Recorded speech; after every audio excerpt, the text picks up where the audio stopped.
Olá, observadores, bem-vindos a mais um episódio do Observa Aí, podcast semanal do Observatório Nacional de Segurança Viária. Eu sou Rodrigo Ribeiro, Head de Marketing e Redes aqui do Observatório. Eu sou Paulo Guimarães, CEO do Observatório. Eu sou Pedro Borges, Head de Mobilidade Segura do Observatório. Bom, e hoje nós vamos conversar um pouco aqui sobre um sinistro que ocorreu mais recentemente aí, que tem tomado um pouco da mídia, e aí já vários desdobramentos desse incidente aí, desse sinistro que aconteceu lá no Rio de Janeiro com o ator Kaique Brito. E o Paulo e o Pedro vão discutir um pouquinho, agora já estão comentando bastante sobre sinalização viária, questão da velocidade na via, se ela é considerada uma velocidade desproporcional ali para a via ou não, enfim, o que vocês têm para comentar aí sobre o assunto? Bom, primeiro a gente precisa perguntar o que a gente sabe sobre essa ocorrência, né? Então, conta pra gente aí um pouquinho do que a gente capturou de informação aí, com base nas notícias, nas declarações. Como é que foi essa ocorrência? Eu? Ué, pode ser. Você que chamou o assunto? Então tá bom. Você que é jornalista. Bom, o que a gente... Você que é o jornalista, exatamente. Obrigado por me lembrar. Bom, o que a gente tem até agora, né? Ele estava ali num quiosque na Lúcio Costa, uma avenida famosa, conhecida ali na Barra da Tijuca, no Rio de Janeiro, região oeste do Rio.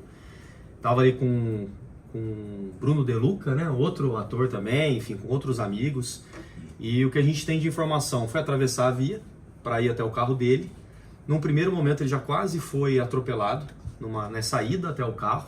Já tem esse relato. Já tem esse relato que ele quase foi atropelado, e na volta, então saindo ali do carro rapidamente, houve esse atropelamento. A princípio, o dono, o motorista, segundo ele, né, depoimento do motorista, o motorista é um motorista de aplicativo, estava levando uma mãe com um filho de colo. Tanto o motorista quanto a mãe disseram que estava no limite, né, então abaixo do limite da velocidade, não estava acima do limite da velocidade, estava trabalhando, então a princípio sem nenhum ali sinal de uso de álcool ou qualquer outro tipo de droga, né, enquanto estava dirigindo. Foi feita a perícia no veículo, o veículo já foi liberado pro dono e parece que cerca de 30 dias sai o resultado da perícia ali com o carro. Então ele foi atropelado. A vítima foi o ator. O Kaique. Isso. E só? Só ele. Estou te perguntando porque a gente começa a analisar por essas informações. A gente pode dividir a nossa análise, talvez focada em alguns fatores de risco. Uhum. E o primeiro, que ninguém falou, mas eu queria chamar a atenção, é que quem eram os passageiros do transporte por aplicativo?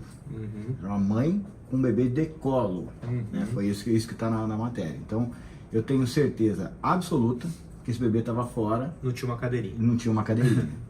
Então, assim, a gente pode olhar assim, vários detalhes do que aconteceu, mas o primeiro que eu quero chamar, a tragédia só não foi maior. Exato. E esse caso foi por Deus mesmo, porque... E os 3 não deixam de terem sido vítimas também.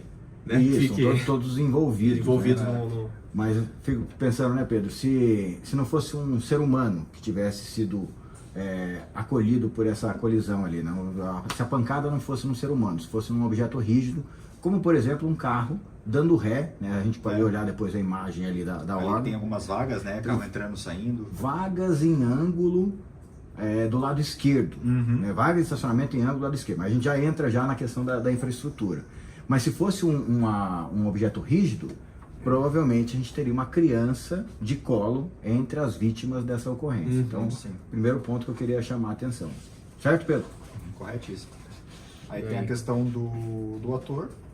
O Kaique, falaram que ele meio que atravessou sem prestar atenção aos veículos que estavam vindo, né? Desatenção. Teve desatenção por parte dele. E também, eu não sei se foi confirmado ou não, tem ali a possibilidade dele estar embriagado no momento do acidente. Isso que é outro fator de risco importante, que é álcool. Né? E aí a gente usa isso também para chamar a atenção que o uso de álcool no trânsito, seja por condutores, seja por pedestres, ciclistas, ele é altamente prejudicial. Sim. A gente tinha aqui situações de atropelamentos, né?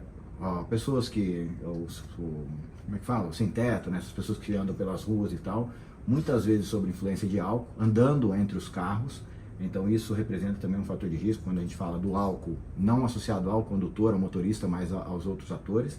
E de bicicleta, meu período aqui como gestor de trânsito em São José dos Campos, peguei várias situações de ciclistas que perderam a vida e que tinham sintomas de embriaguez. Então Pedro chamou atenção por uma coisa que é muito importante também, que é a questão do álcool na situação do trânsito e não necessariamente só na questão do condutor. Tudo que envolve ali. E agora aí, ó, um dos pontos que agora começam a discutir aí é a questão da velocidade da via, né, Paulo? Se ela é uma velocidade correta ou não, é considerada uma via urbana, Sim. né? Tem ali o tráfego de pessoas, é uma via de lazer, né? Porque ali tem um tráfego de pessoas que atravessam o tempo inteiro para ir para a praia, ou enfim, ou um dos quiosques, como foi o caso, foi uma situação que aconteceu no período noturno. E queria puxar um pouco para esse lado. Agora o prefeito, né, já levantou a bandeira. Eu não sei, aqui fica uma provocação, eu não sei se não fosse um ator, uma pessoa conhecida, se teria esse mesmo desdobramento, essa mesma... Eu digo com certeza. Eu também tenho certeza absoluta. Se o prefeito sairia... E aí o que é mais curioso, aí vocês podem... Eu acho que se a gente for buscar no histórico daquela via, provavelmente a gente vai achar outros atropelamentos. Outras pessoas que morreram lá, atropeladas, e que não tiveram... E que chamou atenção, desculpa, né? Pelo amor de Deus. O prefeito está no terceiro mandato, finalizando o terceiro mandato. Já é prefeito já há quase 12 anos da cidade. É um absurdo. A principal avenida da cidade, então ele passa por lá, faz 11 anos que ele passa por lá como prefeito, e agora ele solta uma declaração que acha um absurdo, que precisa baixar a velocidade. Então peraí, né, tá muito atrasado esse posicionamento do prefeito, e falando especificamente, a sua pergunta essa velocidade é adequada ou não? É óbvio que não, óbvio que não. Não, mas até acho que vale a pergunta, Paulo, porque... Talvez para as pessoas que não sejam tão inteiradas, né, com relação à segurança viária, não tenham essa noção de que é uma via que deveria ter uma velocidade reduzida. Tem como abrir ela aí? Tem. Agora com imagem. Agora vai. Aproveitar. Agora vai. Eu não sei se está aqui. Chama na tela. 2023 ainda? Tá, 2023. 2023. A gente vê uma plaquinha ali, ó, dá um zoomzinho na placa, 70 por hora.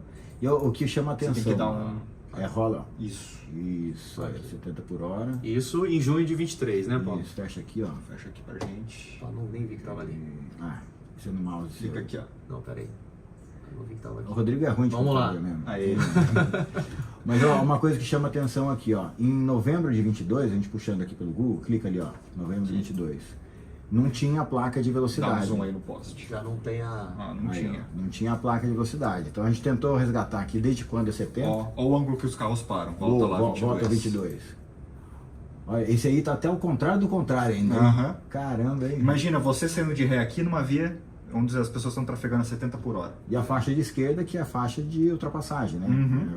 Pelas definições aí técnicas do código, quando você tem mais de uma faixa de circulação no mesmo sentido, a faixa da esquerda é destinada à ultrapassagem. Então, teoricamente, ela fica livre para esses veículos realizarem essa... Então, assim, não cabe velocidade de 70 por hora.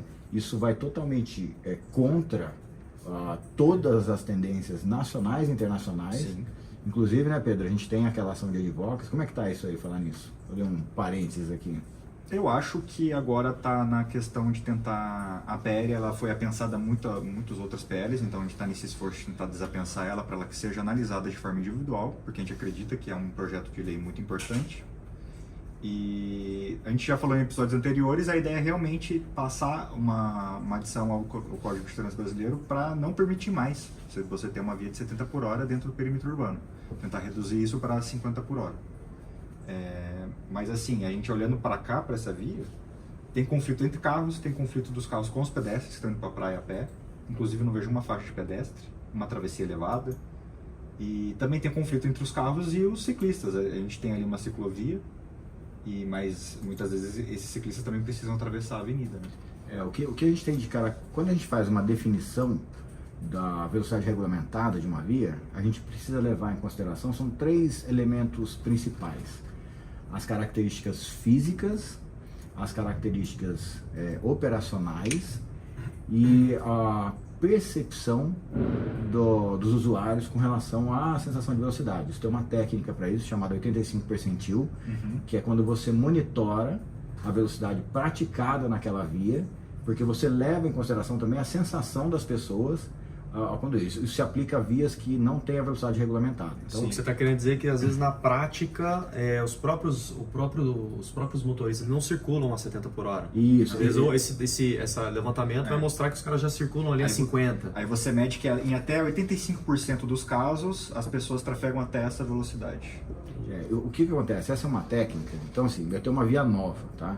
E aí eu vou fazer a regulamentação de velocidade dessa via.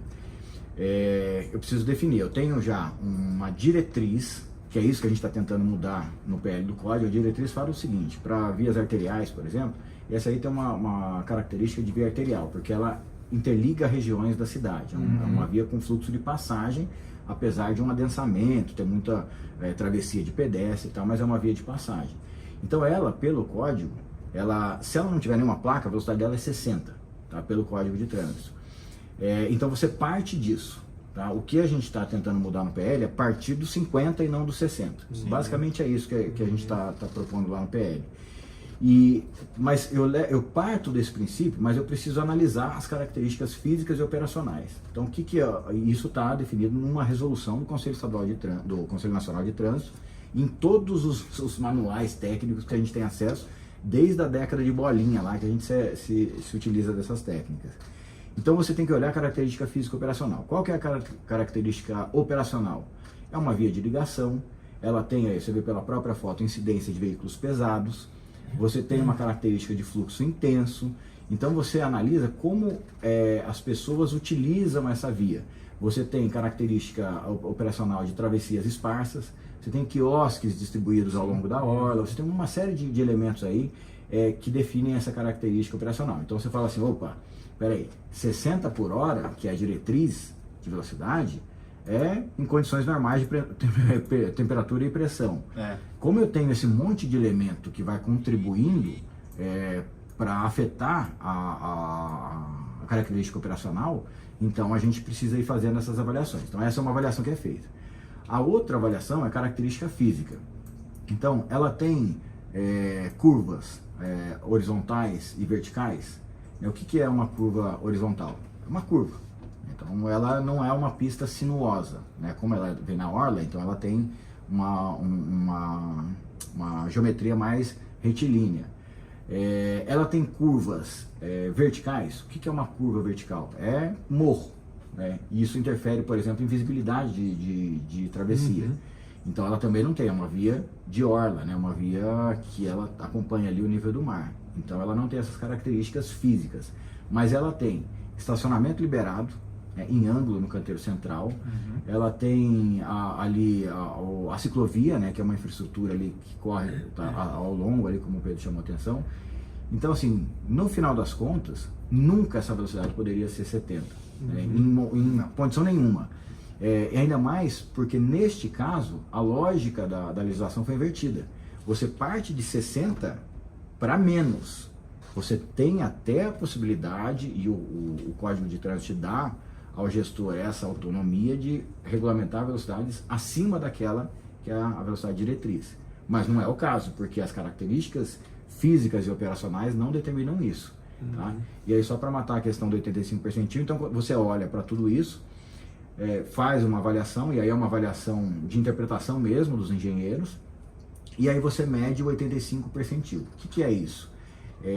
Não é exatamente 85% dos motoristas que passam ali, mas é uma regra estatística para isso, em que você captura a percepção de velocidade das pessoas, dos motoristas que passam por ali, sem a sinalização de velocidade regulamentada, para tentar identificar qual é a percepção do motorista, porque a gente tem no nosso subconsciente a proteção, né? Então ninguém sai fazendo loucura.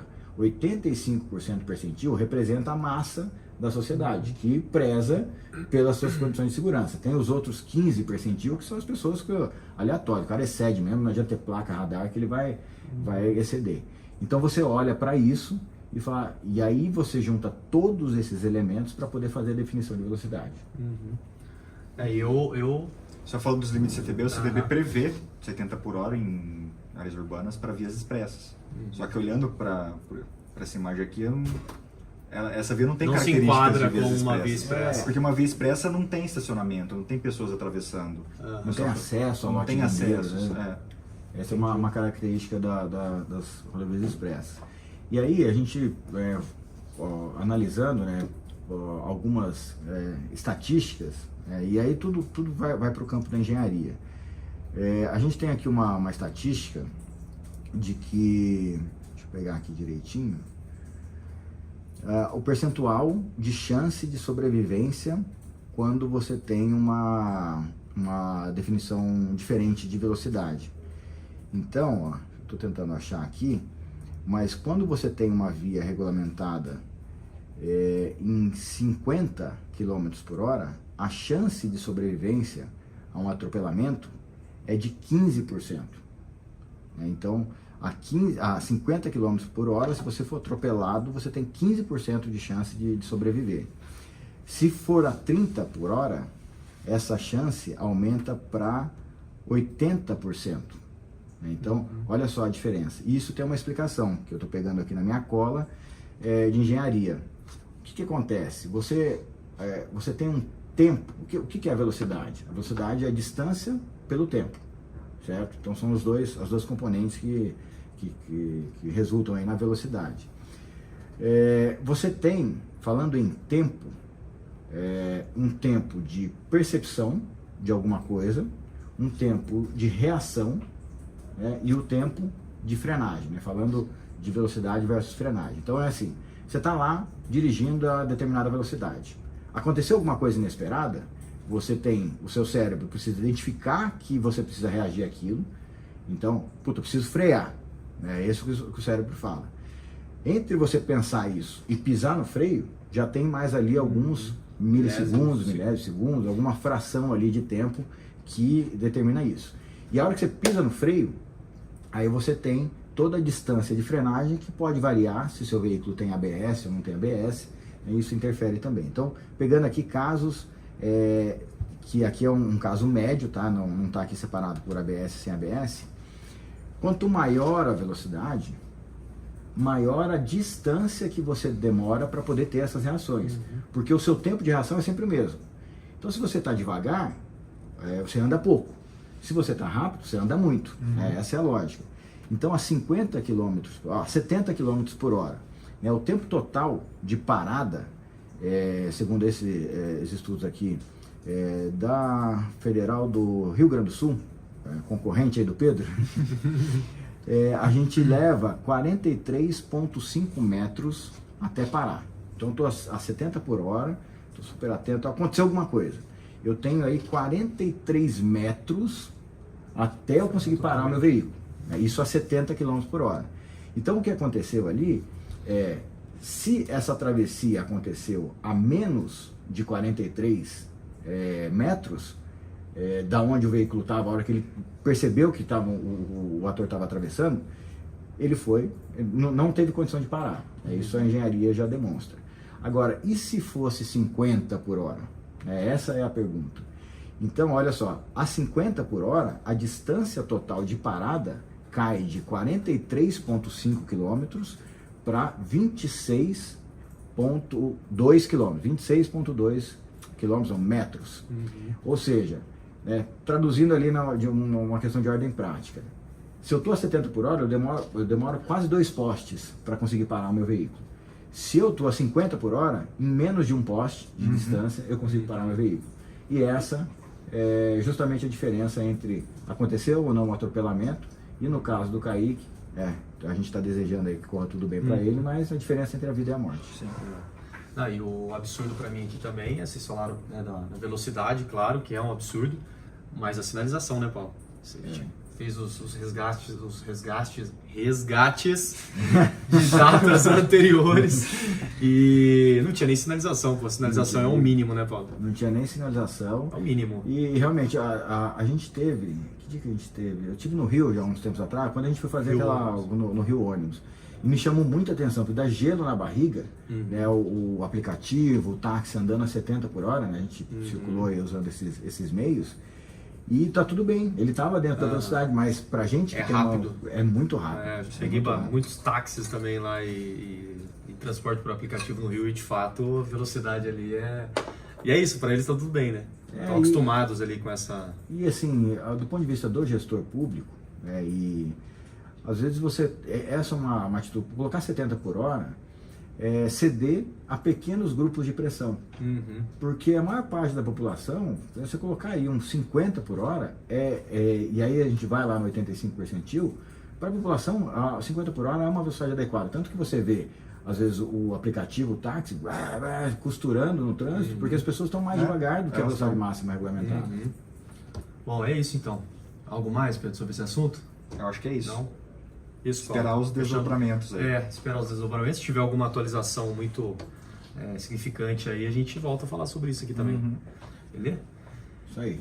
Então, em breve estaremos na Semana Nacional de Trânsito, Paulo, voltando aqui os lembretes do observatório. Volta o Vamos observatório. voltar aqui, sair aqui dessa tela de... Tela tenebrosa.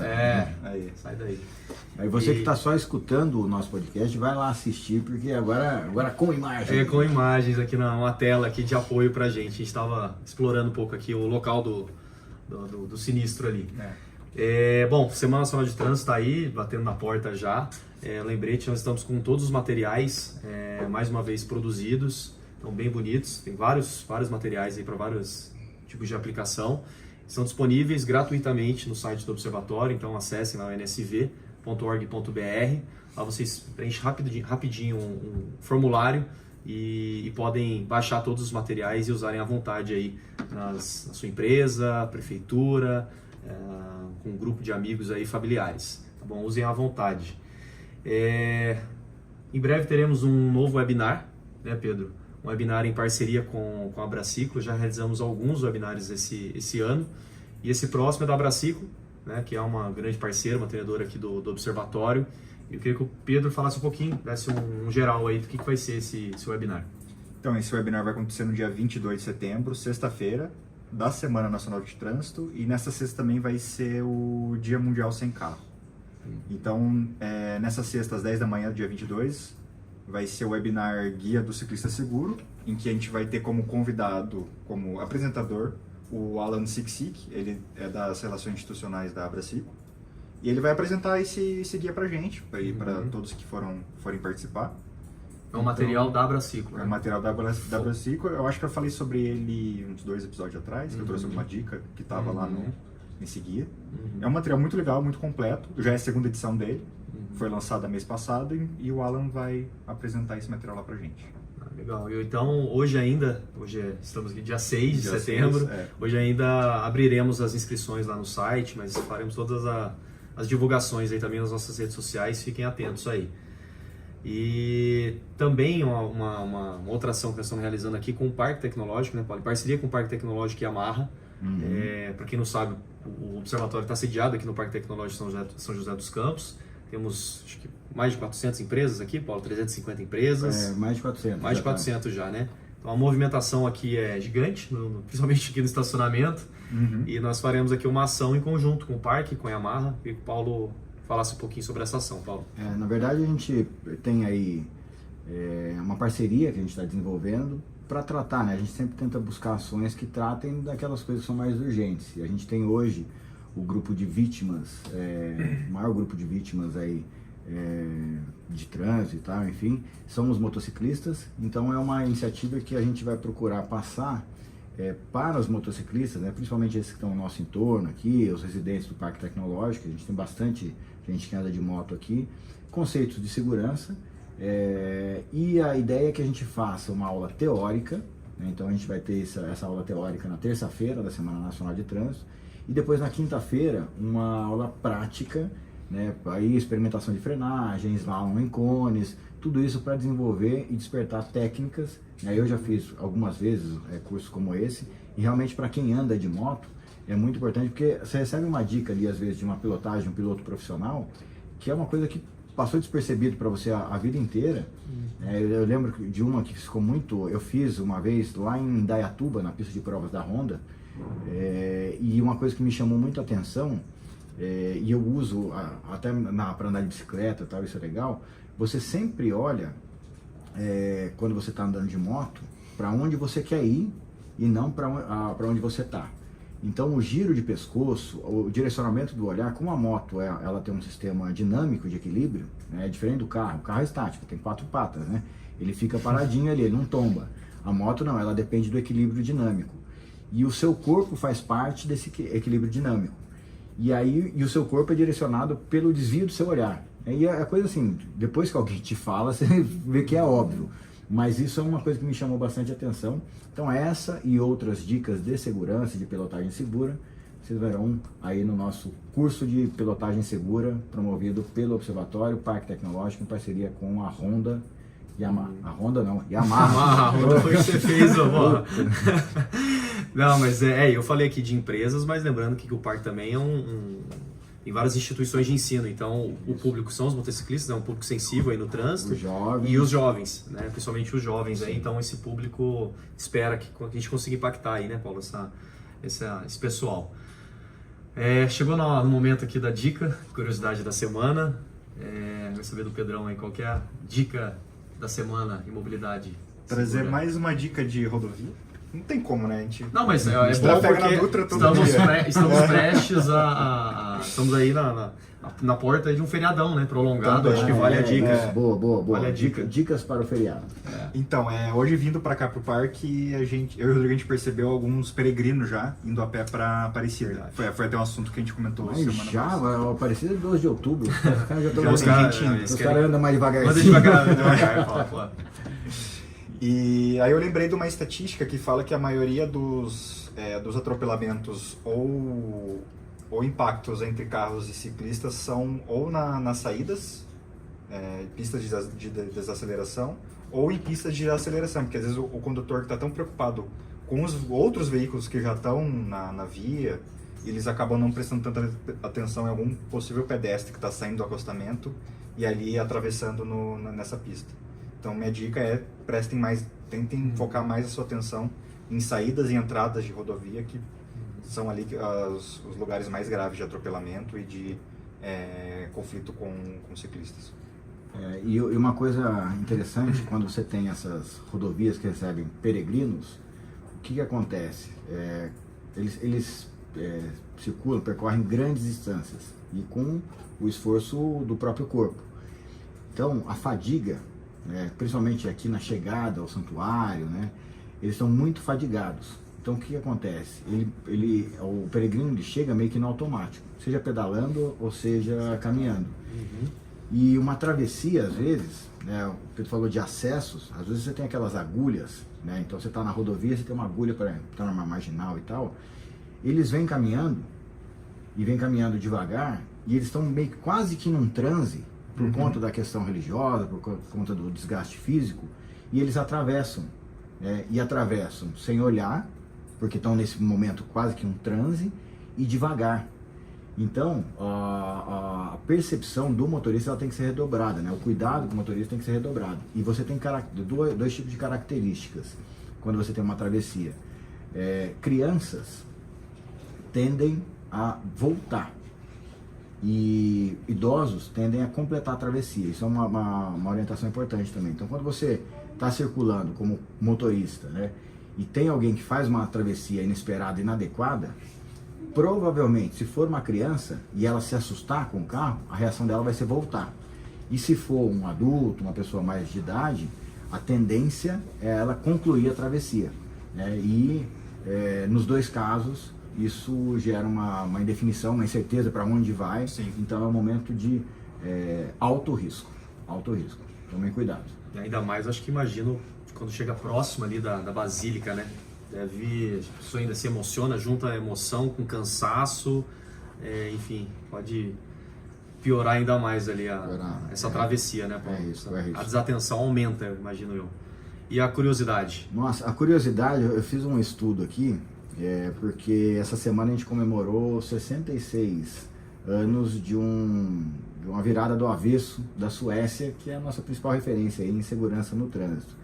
Eu até pensei que ia fazer uma abordagem aqui e polemizar. Vamos polemizar? A gente vai ter eleição aqui vem. Polemiza aí. Vamos polemizar. Direita e esquerda. Qual é o correto? Direita ou esquerda? Pra quê? E por que eu estou falando isso? O que aconteceu na Suécia há 56 anos atrás, mais especificamente em 1967, daqui a pouco eu acho a data, 3 de setembro, né? Fez aniversário agora essa semana. A Suécia mudou o sentido de circulação do país inteiro. Então hoje a gente tem um mundo dividido entre mão inglesa e mão francesa. Então a gente tem aqui nas América do Sul, aqui a gente tem acho que só Guiana e mais um país que tem circulação pelo lado esquerdo. E da onde vem isso? Né? Isso vem de lá de trás, né? Diz aí os relatos históricos que você tinha os ingleses, né? Eles andavam, enfim, os romanos, a turma antiga lá, andavam com o escudo e com a espada do lado esquerdo. Então eles sempre mantinham o lado direito para cruzar com as pessoas livre, porque a hora que se der alguma zica ele tira a espada e ele guerreia com a mão direita. Lá vem os romanos de volta. Lá vem os romanos de volta, exatamente. E diz a lenda que Napoleão era canhoto. Então Napoleão inverteu essa lógica porque ele guerreava com a mão esquerda. Então isso, e aí as estradas, né, as carroças passaram a ser construídas com essa lógica. E aí virou uma confusão. Então em determinado momento alguns países foram adotando e modificando essa cultura. Então, em geral, os países de colonização inglesa têm a circulação pelo lado esquerdo e os países de colonização francesa pelo lado direito.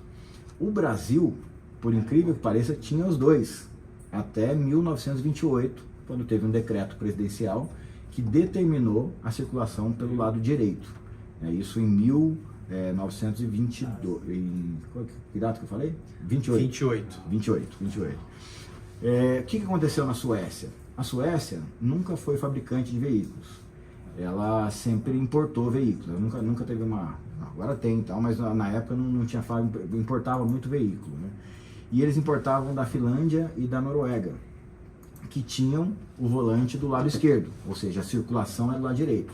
Então a Suécia circulava pelo lado esquerdo, pela mão inglesa, mas tinha um monte de carro com um volante igual ao nosso. E aí os engenheiros de segurança lá falaram, olha, um dos problemas nossos de acidentalidade, sinistro de trânsito, é que o volante está do lado errado. Ou a gente muda a circulação ou a gente muda os carros. Como mudar os carros depende da população, não depende de uma ação governamental, decidiram fazer uma mudança de sentido de circulação no país inteiro, de uma vez só, todo mundo no mesmo dia, que foi conhecido como Dia H lá na Suécia. E foi um projeto que eles demoraram 4 anos trabalhando em cima desse projeto, porque imagina, as cidades precisavam inverter a sua sinalização naquela semana, porque o dia D, às 5 horas da manhã, ia se iniciar na Suécia a circulação pelo lado direito, né, que é a mão que a gente conhece. Imagina fazer isso em São Paulo. Imagina, vamos resolver tranquilo, mudar, né? soltar um decreto presidencial e mudando agora. Só para ver a bagunça. E a gente pode até usar depois na divulgação, a foto do dia da mudança na Suécia. Você acha que o sueco ele é educado, mas também foi confuso o negócio. Foi uma confusão desgraçada, né? Porque imagina, você tem uma ação de engenharia muito forte, mas uma ação de comunicação mais forte ainda, que não consegue chegar a 100% das pessoas, né? Sim. Então realmente foi uma confusão, né? Então foi o dia, é conhecido como o dia que a Suécia virou do avesso, mas foi o dia que a Suécia implementou a mão francesa, né, há 56 anos atrás. Então essa é a curiosidade. Bom. Hoje a gente não tem mais no Brasil a mão inglesa por definição. A gente tem alguns casos que a gente regulamenta a circulação em mão inglesa, né, no sentido contrário. São Paulo tem algumas situações, talvez Curitiba tem algumas. São José tinha uma que eu acho que não tem mais. Mas é isso, então a curiosidade é que a Suécia, há 56 anos atrás, virou do avesso. Virou do avesso. Muito bom. Bom, encerramos aqui. Tem algo a mais aí, Paulo? Acho que não. Acho que os preparativos continuam aí, acompanhem o Observatório, a gente cada vez mais está oferecendo mais conteúdos para as pessoas e é importante também que a gente receba feedbacks desses conteúdos. Sim. Então, Importantíssimo. Convidar todos vocês aí que estão nos escutando, que estão nos assistindo, façam interações lá com as nossas postagens, inclusive para sugerir temas aqui para o nosso podcast. Então, acho que o recadinho final aí é para que as pessoas participem mais e usem mais o observatório aqui para essas discussões sobre trânsito seguro. Beleza. Então é isso. Esse foi mais um episódio do Observa Aí, 21º episódio. Espero que você que esteja nos ouvindo e assistindo tenha gostado. Gostaria de agradecer a toda a nossa rede, aos mantenedores sociais do Observatório, a Braciclo, Anfávia, CNT, SESC, Senat, ITL, Gol Plus, a Gringo, iFood, Ipiranga, Mobilidade Estadão, Raizen, Uber, Veloy e Vibra, aos mais de 450 observadores certificados, em breve passaremos dos 500, a todas as prefeituras, entidades e municípios do Laço Amarelo, as prefeituras que aderiram ao Educa e a todas as instituições que mantêm cooperações técnicas aqui com o Observatório. Valeu, gente, até o próximo episódio. Falou, pessoal, valeu! Valeu, galera, até a próxima.